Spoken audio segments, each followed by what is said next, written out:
Apakah sah salat waktu jika imam tak tepat makharijul hurufnya dalam rukun bacaan Al-Fatihah? La salata liman lam yaqra bi Fatihatil kitab. Tidak sah salat orang kalau Fatihahnya tak betul, makharijul hurufnya betul. Bismillahirrahmanirrahim. Ada tasdid, bukan bismillahirrahmanirrahim. Ini guru-guru hati-hati. Bismillahirrahmanirrahim. Ada tasdid. Bismillahirrahmanirrahim. Ha itu dipegang dada tak bergetar. Kalau dipegang dada bergetar, huruf besar. Bergetar. Kalau huruf kecil, kalau mengajar gosok gigi dulu. Jangan sampai jamaah itu pengsan. Alhamdulillahi Ra-nya tafkhim tebal, bukan ro, bukan ora. Alhamdulillahi Rabbil Ain di dalam, bukan a. Alhamdulillahi Rabbil Alamin. Tasdid lagi. Ar-Rahmanir-Rahim. Mimnya panjang. Maliki Yaumiddin. Iyanya panjang. Iya pakai tasdid, bukan iyaka. Banyak juga. Iyyaka na'budu wa iyyaka nasta'in. Iyyaka na'budu wa iyyaka nasta'in. Ha besar. Ih bergetar. Ih sa tebal, bukan sin, bukan sa. Ihdinas siratal mustaqim. Qa di sini. Siratal ladzi za, bukan za, bukan ja, bukan za. Za. Letakkan ujung lidah di ujung gigi. Za. Mohon maaf Pak Ustaz, kenapa? Gigi tinggal di rumah. Siratal ladzina an'amta alaihim. Ra, bukan g. Ghairil maghdubi, tebal. Ghairil maghdubi alaihim. Ulang sekali di dha. Waladdallin. Amin. Dengarkan bacaan Al-Fatihah. Saya pergi ke Palembang, datang petugas di airport mengejar saya di belakang. Saya sangka saya dicurigai bawa narkoba, atau saya dicurigai bawa virus corona. Dikejarnya dari belakang. Ustaz, ada apa? Bisa kita ke pinggir sebentar? Oke, jangan sampai ditengok orang. Ada apa? Dengarkan Fatihah saya Pak Ustaz. Minta dengarkan Fatihah. Baca. Pegawai di airport, duitnya banyak, orang kaya, masih mau minta dengarkan Fatihah. Ini susah, miskin, melarat, sombong. Lewat kita, cuek aja deh. Apakah memuji, memuja dan menyanjung manusia itu termasuk menyembah berhala? Selama saya di sini tadi, ada saya puji-puji pejabat-pejabat. Ada saya puji melambung, buat bapak yang ganteng, yang ini, yang itu, yang ini. Habis itu melambung, hilang ditelan. Sampaikanlah kebenaran walaupun pahit. Sampaikanlah nasihat walaupun orang marah. Nabi dulu kalau dia dipuji-puji, diambilnya pasir. Nabi kalau dipuji-puji, diambilnya pasir, dilemparkannya muka. Maka ibu, siap-siapkan pasir. Kalau ada orang muji-muji, apa Ustaz Somad tak mau dipuji? Tuh ditulis besar-besar, profesor, doktor.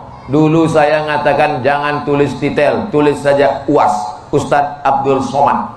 Lalu kenapa panitia menulis Abdul Somad? Karena banyak juga Abdul Somad yang tukang jual obat kuat. Untuk membedakan Abdul Somad yang itu dengan Ustadz Abdul Somad, maka ditulis panitia supaya orang tahu ini bukan Ustadz kaleng-kaleng, bukan Ustadz ecek-ecek. Karena mereka ngejek-ngejek di internet. Apa tuh? Ustadz pelawak.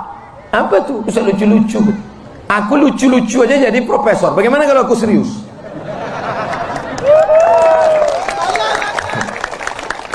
Nanti saya betul serius bicara masalah hadis 600 halaman kok pengsan.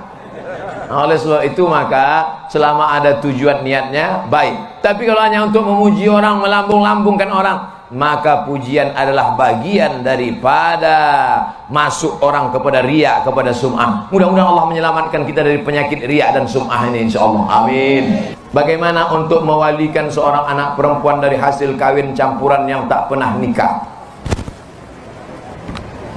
Orang berzina maka tidak dianggap menikah, maka perempuan itu tidak ada walinya. Tak ada walinya. Kalau ada orang hasil nikah, walinya ayahnya. Ayahnya tak ada atuknya. Atuknya tak ada abangnya. Abangnya tak ada adiknya. Adiknya tak ada pakciknya. Pakciknya tak ada abang ayahnya. 6 wali. Tapi kalau dia tidak nikah, siapa walinya? Fasultanu waliyun man la waliyalaha. Walinya adalah Sultan Abdurrahman Muzaffar Shah. Andai ada di sini orang tak punya wali, walinya adalah Sultan Kerajaan Riau Lingga, Sultan Abdurrahman Muzaffar Shah, atau Sultan Kerajaan Pelalawan. Sekarang Sultan sudah tak ada. Siapa walinya? Walinya adalah Pak Kua, kantor urusan agama. Pak Kua menikahkan, aku nikahkan engkau dengan si fulan dengan mahar sebentuk cincin emas tunai sah. Mohon nasihat pencerahan Ustadz makmum yang tiap hari masbuk. Hobi pula masbuk. Di sholat salah fardu, padahal beliau imam yang ditunjuk untuk sholat fardu lainnya. Ini ada masalah. Ini bukan masbuk, ini merajuk ini. Merajuk dia ini. Datangi baik-baik, Pak Imam. Kenapa Bapak selalu masbuk? Kenapa? Tanya. Mungkin dia tak mau maju lagi merajuk, maka ditunggunya udah maju, baru dia datang. Ini bukan masalah agama, ini bukan masalah hukum halal haram. Saya selalu menjawab haram, halal, makruh, mubah, rukun, syarat, wajib, sunat. Orang merajuk datang baik-baik, tanya baik-baik. Bagaimana hukum koperasi simpan pinjam yang membagikan hasil saham setiap tahunnya? 100 ribu, 100 ribu, 100 ribu, 100 ribu, 100 ribu, 100 ribu, terkumpul 10 juta. 10 juta disimpan. Siapa yang mau minjam, kasih 1 juta, bayar 1.200.000. Mau minjam 2 juta, bayar 2.500.000. Mau minjam 5 juta, bayar 5.500.000. Terkumpul hasilnya, bagi-bagi. Riba. Rentenir. Bedanya apa? Ini rentenir berjamaah. Haram. Yang sudah berlalu Pak Ustaz, apa boleh buat? Banyak-banyak istighfar. Yang sempat mengumpulkan Pak Ustaz, cabut, pulang dari sini, tarik balik.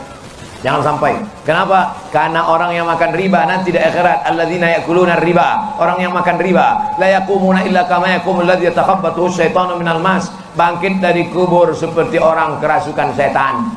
Pernah Bapak Ibu menengok orang kerasukan setan? Kata orang Jawa, kesambet. Begitulah dia bangkit dari kubur nanti. Jangan makan riba. Anak-anak kita hatinya bersih, otaknya terang, dikasih makan riba, gelap. Mengaji tak dapat, sekolah bodoh, bawaannya mau buat dosa saja. Kenapa? Gara-gara kasih makan riba. Bukan salah bunda mengandung, tapi salah bapak yang mengasih makan haram. Hukum laki-laki yang sibuk dengan persiapan MTQ, persiapan tabligh akbar, tapi tak sholat.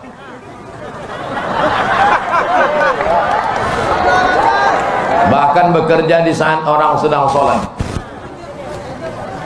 Tujuan MTQ, hakikat MTQ supaya orang baca Quran. Betul?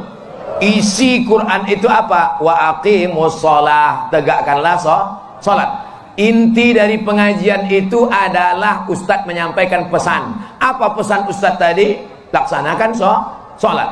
Maka orang yang sibuk memasang tenda, sibuk mengurus, tapi tak sholat, sama dengan orang yang merobohkan bangunan yang sudah kokoh dan kuat. Oleh sebab itu bertobatlah, berhenti sholat. Karena sholat tidak akan ada makna orang ibadah lain. Kenapa? As-sholatu imaduddin. Sholat adalah tiang agama. Kenapa ini cantik tenda ini? Karena tiangnya kokoh. Kalau tiangnya ini lapuk, tiang ini sudah lama hancur ini. Apa tiangnya? Sholat. Mudah-mudahan panitia semuanya sholat. Jangan-jangan kita melalaikan sholat. Oh, belum lagi. Tapi saya sholat asar sudah tadi. Saya jamak takdim. Saya pikir nyindir saya pula tadi.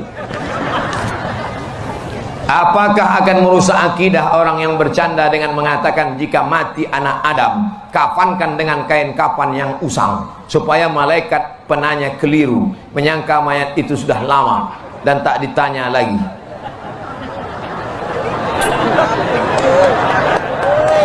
Nanti kalau aku mati, carikan kain kapan yang lapuk, lalu gulunglah aku kain kapan itu, masukkan ke liang lahat, supaya waktu malaikat nanti meriksa, ditengoknya, ini dah lama nih, tak usah kita periksa lagi. Kira-kira sanggup tak kau jumpa dengan malaikat nanti? Kira-kira yang sudah menyebarkan cerita-cerita ini untuk lucu-lucu di kedai kopi, untuk ceramah supaya membuat orang ketawa sakit perut. Dalam ceramah saya pernah tak saya buat ceramah macam ini? Tidak pernah. Karena saya takut jumpa malaikat mungkar nakir nanti. Kau yang bercerita macam ini dulu kan, kata dia. Yang sudah pernah bercerita, taubatlah Pak, berhenti. Malaikat itu udni ajnihatin, bersayap, masna 2, wasulasa 3, warubah 4. Dipukulkannya martilnya sekali, tenggelam kita, masuk sampai ke bumi, lapisan ke-7. Kenapa tak mati orang yang cerita ini, yang ngejek-ngejek malaikat ini, kenapa tak mati dia? Karena Allah masih sayang, dikasih umur supaya dia bertaubat. Satu hari malaikat maut menengok muka kita 70 kali. Malaikat maut mendatangi muka bapak, mendatangi muka ibu 70 kali. Cuma tak nampak 70 kali. 70 kali. Apa kata dia? Ya Allah, aku cabut nih. Jangan dulu. Waktu kau sedang cerita ngejek-ngejek, malaikat itu ketawa. Kata malaikat, ku cabut ini. Jangan dulu, kata Allah. Jangan dulu. Nanti sampai masanya baru dia rasakan. Oleh sebab itu taubat. Jangan ngejek-ngejek malaikat. Kalau mau melucu-lucu banyak cerita lain. Yang lucu-lucukan malaikat.